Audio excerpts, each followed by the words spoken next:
Ne change jamais ta nature pour plaire à ceux qui te jugent.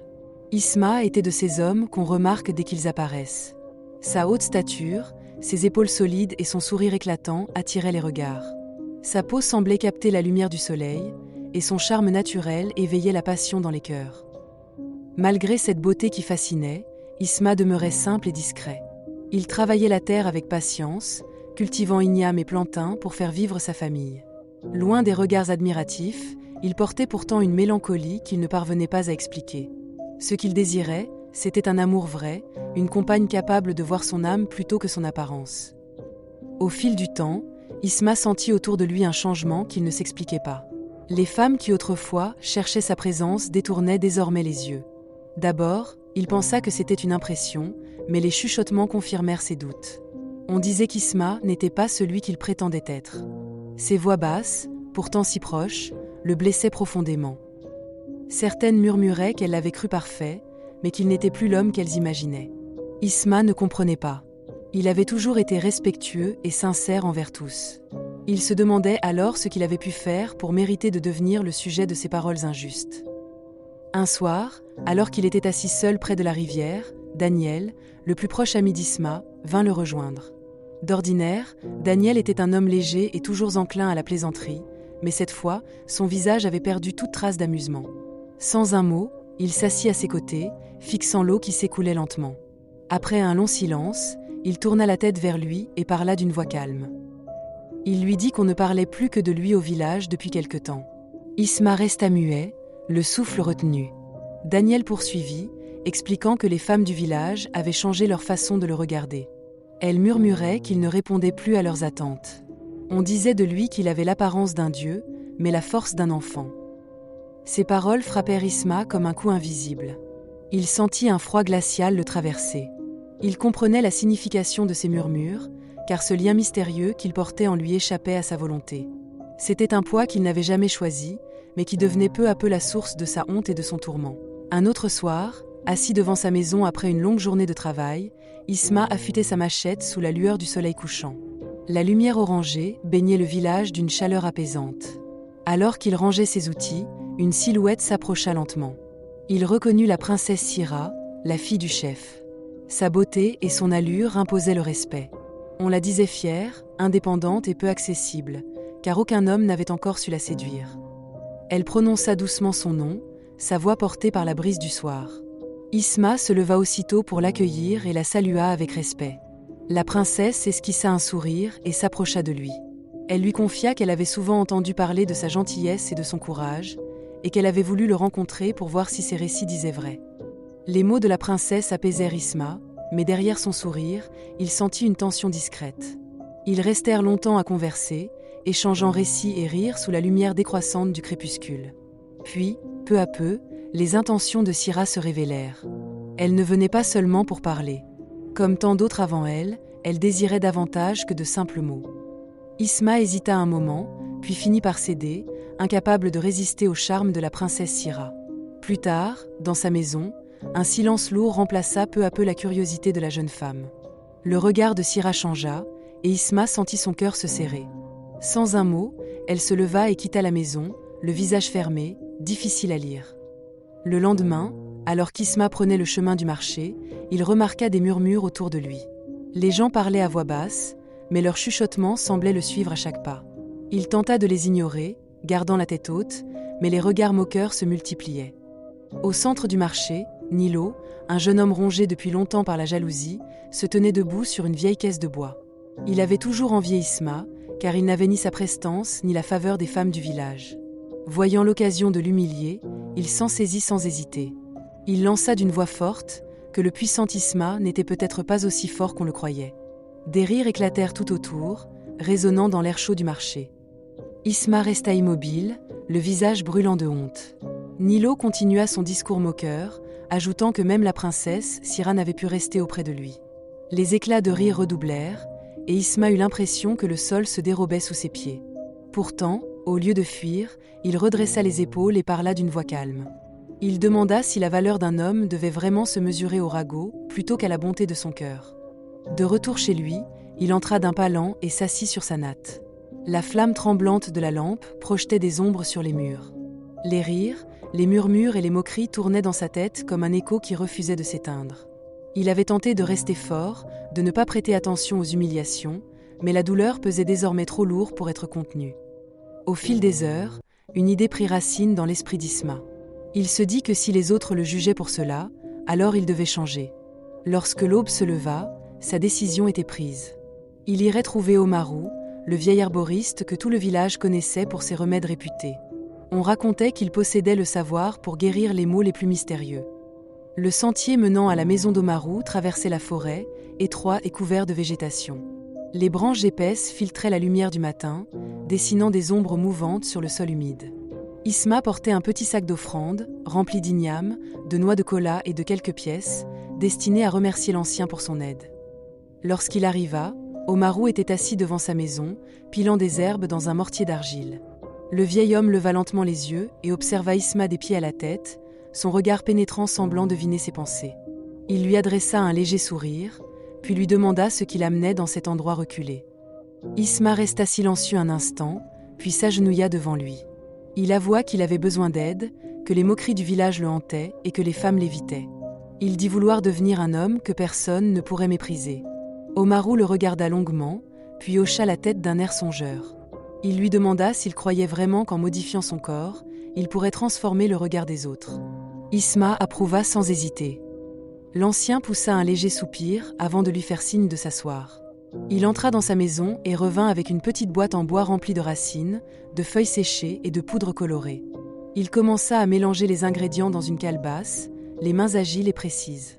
Puis il déclara que cette préparation ferait ce qu'Isma désirait, tout en lui rappelant qu'il ne devait jamais en abuser. Isma promit de suivre ses conseils. Omarou lui tendit la calebasse et lui expliqua la manière de la préparer. Il devait faire bouillir le mélange pendant 7 heures, puis en boire chaque nuit jusqu'à ce que le résultat apparaisse. Isma le remercia avec respect et reprit le chemin du village. De retour chez lui, il suivit à la lettre les recommandations du vieil homme.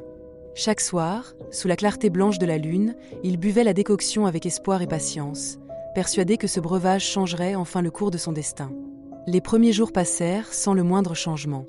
Malgré la déception, Isma resta persuadé que les paroles d'Omarou finiraient par se vérifier. Puis, au 7e jour, il remarqua une différence. En baissant les yeux, il comprit que la potion agissait réellement. Son corps se transformait, lentement mais sûrement. Une vague de confiance envahit son esprit, et dans un murmure, il se promit d'aller encore plus loin. Il reprit la décoction chaque soir, avec la même rigueur que la première fois. Après une autre semaine, les effets devinrent évidents. Sa virilité autrefois fragile semblait désormais affermie, comme si une nouvelle énergie circulait en lui. L'homme autrefois moqué se redécouvrait, plus sûr de lui, plus audacieux, prêt à affronter ceux qui l'avaient humilié. Une nuit, une jeune femme du village, nommée Cora, vint frapper à sa porte.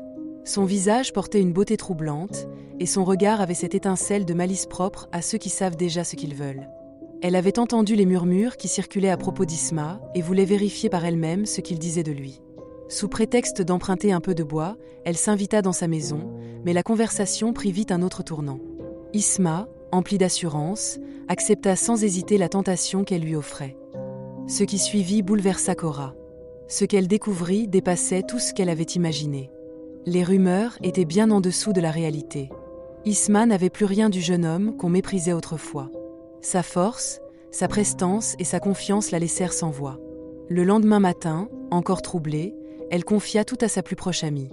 En quelques heures, la nouvelle parcourut le village comme une onde de feu. Bientôt, les femmes du village se mirent à parler d'Isma avec admiration et désir. Certaines passaient devant sa maison sous des prétextes futiles, d'autres s'inventaient des raisons pour l'aider à la ferme. Chacune voulait le voir, ne serait-ce qu'un instant, pour s'assurer que les rumeurs étaient vraies. Isma les accueillait avec une aisance nouvelle, sans amertume ni crainte. À chaque rencontre, il sentait son estime grandir, effaçant peu à peu les blessures de son passé. Pour la première fois, il se sentait pleinement respecté, désiré et libre de toute honte. Les hommes du village observaient ce changement avec un mélange de jalousie et d'incrédulité. Nilo, autrefois moqueur, n'en revenait pas. Les rires d'autrefois s'étaient tus, remplacés par un silence mêlé d'admiration. Un après-midi, alors qu'Isma revenait des champs, un fagot de bois sur l'épaule, il aperçut la princesse Sira s'avancer sur le chemin poussiéreux. Sa démarche était lente, gracieuse, et sa présence illuminait l'air autour d'elle. Lorsqu'elle prononça son nom, sa voix douce résonna comme un souvenir oublié. Isma s'arrêta, posa le bois à terre et s'inclina légèrement. Il la salua avec respect, et elle lui répondit d'un sourire léger. Elle déclara avoir entendu des choses troublantes et curieuses à son sujet. Son ton mêlait la taquinerie à la curiosité. Elle admit avoir peut-être jugé trop vite le passé. Isma répondit avec calme, disant que les paroles des autres importaient peu, que seule comptait la vérité que l'on voyait de ses propres yeux. Un éclat amusé passa dans le regard de la princesse. Elle lui annonça qu'elle viendrait le voir le lendemain soir, pour constater par elle-même tout ce qu'on racontait. Isma sentit son cœur s'animer, mais son visage resta impassible. Il répondit simplement qu'il l'attendrait. Lorsque la princesse s'éloigna, le cliquetis discret de ses bijoux résonna dans l'air, et Isma sentit en lui un mélange d'impatience et d'émotion grandir, comme un feu qu'il ne pouvait éteindre. Ce soir-là, installée dans sa maison, Isma repensa longuement à la visite de la princesse Sira. Son esprit errait parmi les souvenirs des femmes venues le voir auparavant. Leur admiration avait nourri sa confiance, mais cette fois, l'enjeu lui paraissait bien différent. Il s'agissait de la princesse, la femme la plus honorée du village, celle qu'il avait autrefois abandonnée à cause de ce qu'il était avant. Il observa la calebasse posée près de lui, celle où reposaient les restes de la potion préparée par Omaru. L'herboriste lui avait pourtant conseillé la prudence, mais la tentation de devenir encore plus fort, encore plus impressionnant, l'emporta sur la raison. Si un peu suffisait à changer sa vie, alors davantage ne pourrait qu'accentuer sa gloire. Isma prépara une nouvelle dose et la but d'un trait, ignorant les avertissements. Une chaleur étrange s'empara aussitôt de lui, parcourant son corps avec une intensité inconnue. Il se persuada que cette puissance ferait de lui un homme inoubliable. Le lendemain, à l'aube, il sentit que la transformation avait encore progressé. En baissant les yeux, il constata que la potion avait dépassé toutes ses attentes. L'ombre du doute tenta de le traverser en repensant aux paroles d'Omaru, mais il la repoussa aussitôt. Il se convainquit qu'il obtenait simplement ce qu'il avait toujours désiré. Lorsque la nuit revint, Isma se prépara avec soin pour accueillir la princesse Sira. Il rangea sa maison, disposa chaque objet avec minutie, puis attendit dans le silence. Quand il entendit les coups légers frapper contre la porte, son cœur accéléra, mais il afficha un calme assuré.